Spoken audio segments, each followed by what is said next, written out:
Hello my YouTube family, स्वागत है आपका आपके अपने डिजिटल प्लेटफॉर्म पहले एजुकेशन पर। मैं आपके साथ आपका दोस्त मनीष सोनी। एक बार जितने भी साथी हमारे साथ जुड़े हैं उन सभी साथियों को मैं तहे दिल से आभार व्यक्त करता हूं।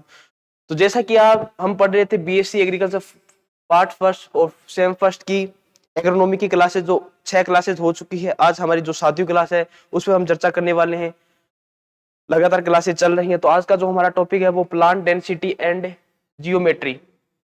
प्लांट डेंसिटी क्या होती है एंड जियोमेट्री क्या होती है उसके बारे में चर्चा कर रहे थे। तब तक जितने भी साथी तो चैनल पर इस वीडियो को विजिट कर रहे हैं वो चैनल को लाइक शेयर सब्सक्राइब जरूर कर दे। और जो बीएससी फर्स्ट ईयर में अभी फर्स्ट सेम में जो छात्र हैं, जो उनकी परीक्षा चल रही है, मिड टर्म यानी मेन पेपर चल रहे हैं, तो उसके प्रिपरेशन के लिए जो हम लगातार क्लासेज जा रहे हैं तो उनको ज्यादा से ज्यादा शेयर करें और उन सभी साथियों तक जरूर पहुंचा दें जो अभी बीएससी फर्स्ट ईयर में है।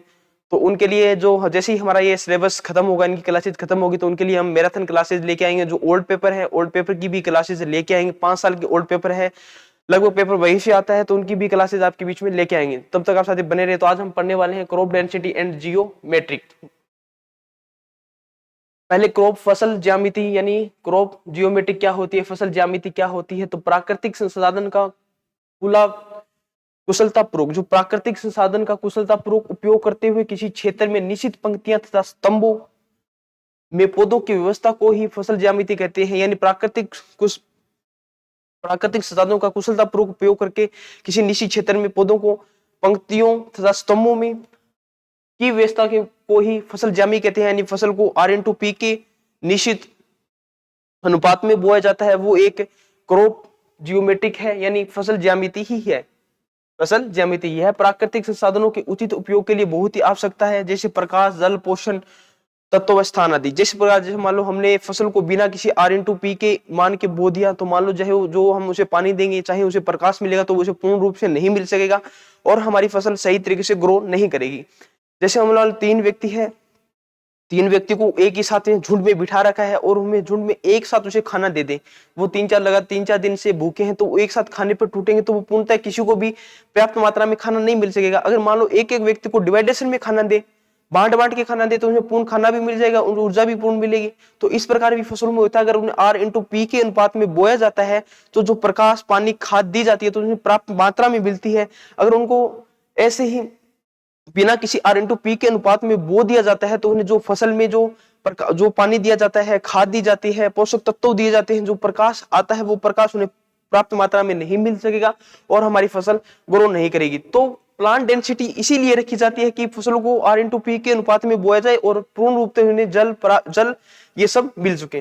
तो फसल उत्पादन के लिए विभिन्न प्रकार की फसल ज्यामिति उपलब्ध है कि कौन कौन सी प्रकार की फसल क्रॉप जियोमेट्रिक अवेलेबल है, तो वो देखते हैं। पहली है रैंडम प्लांट जियोमेट्री, यानी यादृच्छिक पौधा ज्यामिति। इस विधि में पौधों को छिड़कवा विधि से बुआई की जाती है और इसमें पंक्ति व पौधों के बीच की दूरी का ध्यान नहीं रखा जाता। छिड़कवा विधि के पिछले हम चर्चा कर सके कि हाथ के द्वारा छिड़कर पौधों की बुआई की जाती है, उसमें कोई R/P की दूरी नहीं रखी जाती, तो ये रैंडमली है।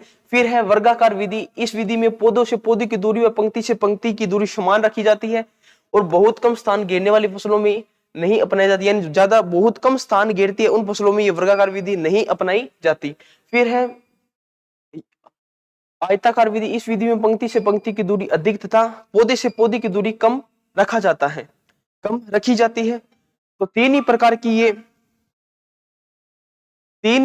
है। पहली होगी छिड़कवा, वर्गाकार विधि, आयताकार विधि, और इनमें ये भी पहली विधि है उसमें कोई R/P के को निश्चित नहीं रखा जाता। दूसरी विधि, इस विधि में पौधे से पौधे की दूरी वह पंक्ति से पंक्ति की दूरी समान रखी जाती है, R/P समान होती है, P/P भी समान होती है। फिर है आयताकार विधि। इस विधि में पंक्ति से पंक्ति की दूरी तथा पौधे से पौधे की दूरी को कम रखा जाता है।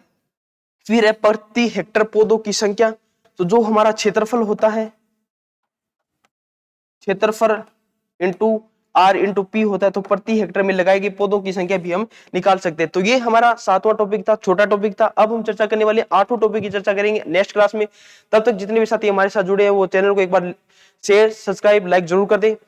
और तब तक जय जवान जय किसान। मिलते हैं साथियों अगली क्लास में। धन्यवाद।